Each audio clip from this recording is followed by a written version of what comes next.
ಆತ್ಮೀಯ ಎಲ್ಲ ಶಿಕ್ಷಕ ಬಂಧುಗಳೇ, ಮಾಹಿತಿ ಮಂಟಪ ಯೂಟ್ಯೂಬ್ ಚಾನಲ್ಗೆ ತಮ್ಮೆಲ್ಲರಿಗೂ ಸಹ ಆತ್ಮೀಯ ಸ್ವಾಗತ. ನಮ್ಮ ಮಾಹಿತಿ ಮಂಟಪ ಯೂಟ್ಯೂಬ್ ಚಾನಲ್ಗೆ ಇನ್ನೂ ಸಬ್ಸ್ಕ್ರೈಬ್ ಆಗಿಲ್ಲ ಅಂದರೆ ದಯಮಾಡಿ ಸಬ್ಸ್ಕ್ರೈಬ್ ಮಾಡ್ಕೊಳ್ಳಿ. ಈ ಒಂದು ವಿಡಿಯೋನಲ್ಲಿ ನಿಮಗೆ EDS ಲಾಗಿನ್ನಲ್ಲಿ EL ಎನ್ಕ್ಯಾಶ್ಮೆಂಟ್ಗೆ ಅರ್ಜಿನ ಹೇಗೆ ಸಲ್ಲಿಸಬೇಕು ಅನ್ನೋದನ್ನು ನಿಮಗೆ ತಿಳಿಸ್ಕೊಡ್ತೀನಿ.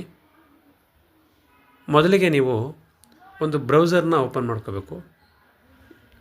ಒಂದು ಬ್ರೌಸರ್ ಓಪನ್ ಮಾಡಿಕೊಂಡು ಆ ಬ್ರೌಸರಲ್ಲಿ ನೀವು EDS ಅಂತೇಳಿ ಟೈಪ್ ಮಾಡ್ತೀರಾ.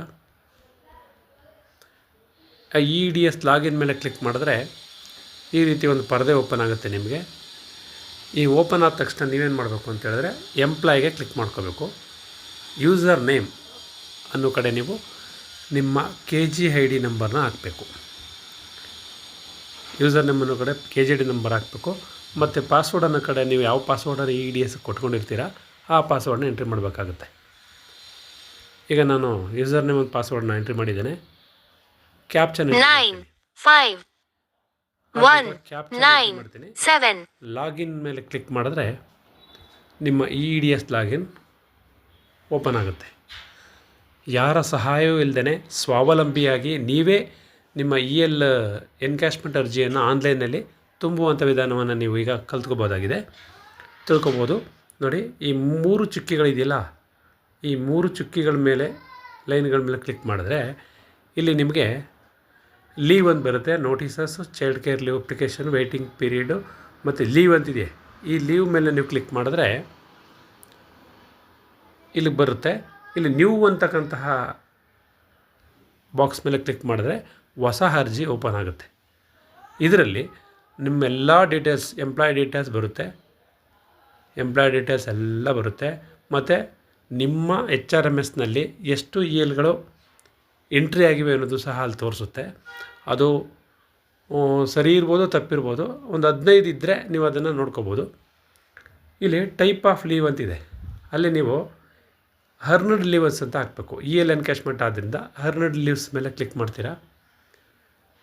ಕೇಸ್ ಹೆಸರು ಅದೇ ಪ್ರಿಂಟ್ ಆಗಿದೆ. ಜೊತೆಗೆ ನಿಮ್ಮ ಬೇಸಿಕ್ ಪೇಯನ್ನು ಎಂಟ್ರಿ ಮಾಡಬೇಕಾಗುತ್ತೆ. ನಿಮ್ಮ ಬೇಸಿಕ್ ಪೇನ ಇಲ್ಲಿ ಎಂಟ್ರಿ ಮಾಡ್ತೀರಾ. ಅದಾದ ನಂತರ ನಿಮ್ಮ HRA, ನಿಮ್ಮ ಪೇ ಸ್ಲಿಪ್ಪಲ್ಲಿ ನೀವು ಎಷ್ಟು HRನ ತೊಗೋತೀರಾ ಅಷ್ಟು HRನ ಇಲ್ಲಿ ಎಂಟ್ರಿ ಮಾಡಬೇಕು. ಅದಾದ ನಂತರ ನಿಮ್ಮ ಕೇಸ್ ವರ್ಕರ್ನ ಕೇಳಬೇಕಾಗುತ್ತೆ. ಯಾವ ಡೇಟಿಂದ ಯಾವ ಡೇಟ್ವರೆಗೆ 15 ದಿನಗಳ ರಜೆಯನ್ನು ಎಂಟ್ರಿ ಮಾಡಬೇಕು ಅಂತೇಳಿ ಕೇಳ್ಕೋಬೇಕು. ಈಗ ನಾನಿಲ್ಲಿ ಫೆಬ್ರವರಿ 2ರಿಂದ 2/2/2025ರಿಂದ 16/2/2025 15 ದಿನಗಳ EL ಎನ್ಕ್ಯಾಶ್ಮೆಂಟ್ಗೆ ನಾನು ಹಾಕೋತಾ ಇದ್ದೀನಿ. 15 ದಿನ ಅಂತ ತೋರಿಸ್ತಾ ಇದ್ದೀನಿ. Number of days from date to date, number of days 15 ಇದೆ. ರೀಸನ್ನು ಏನು ರೀಸನ್ ಮೇಲೆ ಕ್ಲಿಕ್ ಮಾಡೋದ್ರಲ್ಲಿ ಪರ್ಸ್ನಲ್ಲು, ಡೊಮೆಸ್ಟಿಕ್ಕು, ಮೆಡಿಕಲ್, ಎನ್ಕ್ಯಾಶ್ಮೆಂಟ್ ಇದೆ. ಈಗ ನಾವು ಅಪ್ಲಿಕೇಶನ್ ಹಾಕ್ತಾ ಇರೋದು ಎನ್ಕ್ಯಾಶ್ಮೆಂಟ್ಗೆ, ಹಾಗಾಗಿ ನೀವು ಎನ್ಕ್ಯಾಶ್ಮೆಂಟ್ ಮೇಲೆ ಕ್ಲಿಕ್ ಮಾಡಬೇಕಾಗುತ್ತೆ. ಎನ್ಕ್ಯಾಶ್ಮೆಂಟ್ ಅಂತ ತೋರಿಸ್ತಾ ಇದೆ ನಿಮಗೆ. ಇಲ್ಲಿ ಅಪ್ಲೋಡ್ ಡಾಕ್ಯುಮೆಂಟ್ ಅಂತಿದೆ. ಆ ಡಾಕ್ಯುಮೆಂಟು PDF ಇರಬೇಕು ಮತ್ತು ಸೈಜು 1 MB ಒಳಗಿರಬೇಕು ಅಂತೇಳಿದೆ. ಆದರೆ ಅಲ್ಲಿಗೆ ನಮ್ಮ EL ಎನ್ಕ್ಯಾಶ್ಮೆಂಟ್ ಫಾರ್ಮ್ ಇದೆಯಲ್ಲ, ಫಿಸಿಕಲಿ ಕೊಡಬೇಕಲ್ಲ, ಆ ಫಾರ್ಮ್ನ ಭರ್ತಿ ಮಾಡಿ ಅದನ್ನ ಸ್ಕ್ಯಾನ್ ಮಾಡಿ ಅಪ್ಲೋಡ್ ಮಾಡಬಹುದು. ಅಥವಾ ಅದನ್ನು ಅಪ್ಲೋಡ್ ಮಾಡದೇ ಇದ್ದರೂ ಸಮಸ್ಯೆ ಇಲ್ಲ, ನಡೀತದೆ. ಮತ್ತು ನಾವು ರಿಮಾರ್ಕ್ಸ್ಗೆ ಬಂದಾಗ ಇಲ್ಲೇನು ಮಾಡಬೇಕು, please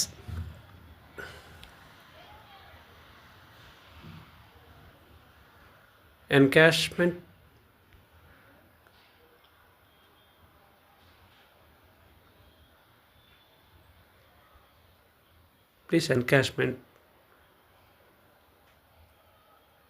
my earned leaves.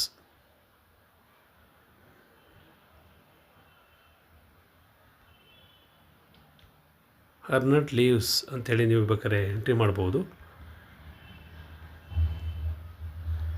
Entry ಮಾಡಿ ಇಲ್ಲಿ ಅಡ್ರೆಸ್ ಬರೀತೀರಾ.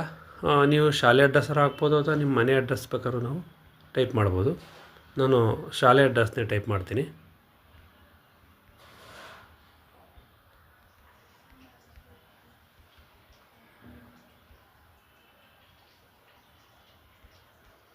ಶಾಲೆ ಅಡ್ರೆಸ್ನ ಟೈಪ್ ಮಾಡ್ತೀನಿ ನಾನು. ಮತ್ತು ಸಿಟಿ ಕೇಳ್ತಾರೆ, ನೀವು ತಾಲೂಕನ್ನು ಅಲ್ಲಿ ಎಂಟ್ರಿ ಮಾಡ್ಬೋದು. ನೆಕ್ಸ್ಟ್ ಫೋನ್ ನಂಬರ್ ಅದೇ ಬಂದಿರುತ್ತೆ. Save drafts save has draft ಅಂತ ಕೊಟ್ಟರೆ ನೀವು ಅದು ಸೇವ್ ಆಗುತ್ತೆ ಅಪ್ಲಿಕೇಶನ್ನು, ಅಥವಾ ನೇರವಾಗಿ ಸಬ್ಮಿಟ್ ಸಹ ಮಾಡ್ಬೋದು. ನೀವು ನೇರವಾಗಿ ಸಬ್ಮಿಟ್ ಮಾಡಿದ್ರೆ ನಿಮ್ಮ ಅರ್ಜಿ ನಿಮ್ಮ ಬಿ ಒ ಲಾಗಿನ್ ಅವ್ರಿಗೆ ಹೋಗಿ ತಲುಪುತ್ತೆ ಆನ್ಲೈನಲ್ಲಿ. ಇಷ್ಟು ಸಬ್ಮಿಟ್ ಬಟನ್ ಮೇಲೆ ನಾನು ಕ್ಲಿಕ್ ಮಾಡ್ತೀನಿ. ಆರ್ ಯು ಶೂರ್ ಅಂತ ಕೇಳುತ್ತೆ, ಓಕೆ ಅಂತ